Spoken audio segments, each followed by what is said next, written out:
দেখেছি যে তারা কেউ সঠিক পরিসংখ্যান দিতে পারে নাই। একজন মানবাধিকার সংস্থার একটা সংগঠনের তিনি কর্ণধার, এই পরিসংখ্যান দেওয়ার কারণে তাকে 2 বছর জেল খাটতে হয়েছে। যে মানবাধিকার পরিস্থিতি, তার চেয়ে অনেক বেশি পরিস্থিতি খারাপ গাজায়, প্যালেস্টাইনে, আরাকানে, বিভিন্ন জায়গায় মুসলমানদের উপরে অনেক অত্যাচার হচ্ছে। সেখানে আমরা জাতিসংঘের মানবাধিকার কমিশনের ভূমিকা এরকম দেখতে পাই না। কিন্তু বাংলাদেশে যে মানবাধিকার পরিস্থিতি উদ্ভব হয়েছে ফ্যাসিজমের সময়, ফ্যাসিস্ট শেখ হাসিনার সময়, যেভাবে বিগত সময়ে আমি একটা মানবাধিকার সংস্থার জরিপ মতে বলতে পারি যে 2024 সালের ছাত্র গণ অভ্যুত্থান সংগঠিত হওয়ার আগের সময়ে প্রায় 16 বছরের ফ্যাসিস্ট শাসন আমলে 7,188 জন মানুষ বিভিন্নভাবে নির্যাতিত হয়েছে, হত্যাকাণ্ডের শিকার হয়েছে, আনফোর্স ডিসঅ্যাপিয়ারেন্সের শিকার হয়েছে। তার মধ্যে ভাগ যদি করতে চাই তাহলে শুধুমাত্র গমের শিকার হয়েছে সেই পরিসংখ্যান অনুসারে ওই সময়ের মধ্যে 709 জন, এবং এক্সট্রা জুডিশিয়াল কিলিং এর শিকার হয়েছে 2,693 জনের মতো। সেটা অন্যান্য মানবাধিকার সংগঠনগুলোর হিসাব মতো আরো বেশি, আমি কমটা বললাম। তারপরে অন্যান্য ভাবে যারা নিগৃহীত হয়েছে, নির্যাতিত হয়েছে, পুলিশ কাস্টডিতে হয়েছে, রাজনৈতিক সন্ত্রাসের শিকার হয়েছে, সবগুলো হিসাব মিলে এই 7,188 জনের কথা বলা যায়।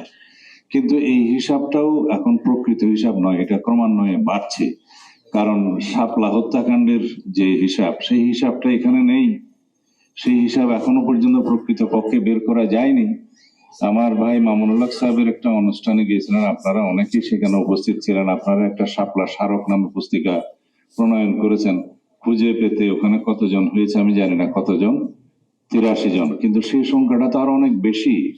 তখনকার সময় এমন একটা গুমট অবস্থা ছিল, হত্যাকাণ্ডের শিকার নিখোঁজ সন্তানের জন্য মা কথা বলতে পারে নাই, তার পিতা কথা বলতে পারে নাই।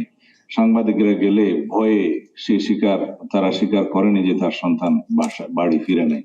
এরকম পরিস্থিতিতে সে পরিসংখ্যানটা ঠিক মতো রেজিস্টার করা যায়নি, লিপিবদ্ধ করা যায়নি। আমি সেদিনই অনুরোধ করেছিলাম আপনারা গণকবরস্থানগুলো যেখানে যেখানে হয়েছে, যেমন আমরা শুনেছি নারায়ণগঞ্জের একটা ফতুল্লা নামে বা অন্য একটা জায়গায় আছে গণকবরস্থানে যাদেরকে দাফন করা হয়েছে জুরাইনে, সেখানে একটা কবর কোড়ার কাজ করে, দাফন করার কাজ করে একটা ছেলে, সে বোবা, মুখে বলতে পারে নাই, কিন্তু সে ইশারা ইঙ্গিতে বলেছে যে এখানে কালকে এতজন দাফন হয়েছে, এতজন দাফন হয়েছে।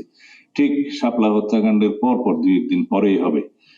আমি সেই সময়ও কারাগারে ছিলাম। বেরিয়ে এসে এগুলো সঠিক তথ্য যারা যারা কালেকশন করছে তাদের সাথেও কথা বলেছি। দেখেছি যে তারা কেউ সঠিক পরিসংখ্যান দিতে পারে নাই। একজন মানবাধিকার সংস্থার একটা সংগঠনের তিনি কর্ণধার, এই পরিসংখ্যান দেওয়ার কারণে তাকে 2 বছর জেল খাটতে হয়েছে, এবং আন্তর্জাতিক বিভিন্ন মানবাধিকার সংস্থা এই বিষয়ে উদ্বেগ প্রকাশ করেছে। এগুলো এই হিসাবের বাইরে, 7,188 জনের বাইরে। এরপরেও কত হত্যাকাণ্ড হয়েছে, কত মানবাধিকার লঙ্ঘন হয়েছে, এবং 2024-এর গণ অভ্যুত্থানের 1400 মানুষ নিহত হয়েছে, শহীদ হয়েছে বলে জাতিসংঘের রিপোর্টে এসছে, এবং 20,000-এরও বেশি পঙ্গুত্ব বরণ করেছে, 500-র বেশি মানুষ 2 চোখে অন্ধত্ব বরণ করেছে, 1 চোখের অন্ধত্ব এখনো পর্যন্ত পরিসংখ্যান নাই অনেক, যারা চিরস্থায়ী ভাবে পঙ্গুত্ব বরণ করেছে, বঙ্গ হাসপাতালের দৃশ্য দেখা যায় না। এগুলোর এই সমস্ত human rights violation, severe human rights violation, abuse of human rights বাংলাদেশে যেভাবে হয়েছে, সেই প্রেক্ষিতে জাতিসংঘ মনে করেছে, সরকার মনে করেছে বাংলাদেশে একটা মানবাধিকার অফিস স্থাপন করা দরকার, এবং সেটা সরকার কোনো রাজনৈতিক দলগুলোর সাথে আলোচনা ছাড়া, বাংলাদেশের মানুষের সাথে কোনো সংলাপ ছাড়া, কোনো মতামত ছাড়া একটা এগ্রিমেন্ট করেছে। সেটা ন্যায়ানক হয়নি। এই ইন্টারিম গভর্নমেন্টের নীতিগত কোনো সিদ্ধান্ত নেওয়ার আসলে মৌলিক কোনো অধিকার নেই। তারা এই সমস্ত যেগুলা মৌলিক সিদ্ধান্ত, বৃহৎ সিদ্ধান্ত, এটা নেওয়ার ক্ষেত্রে রাজনৈতিক আলোচনা দরকার। এবং বাংলাদেশের সামাজিক পরিস্থিতি, আমাদের যে ধর্মীয় সংস্কৃতি, আমাদের সাংস্কৃতিক সংস্কৃতি এবং বন্ধন, এগুলো কি কি এলাও করে, কি কি জিনিস এলাও করে না, সেটা আমাদের বিবেচনায় নিতে হবে।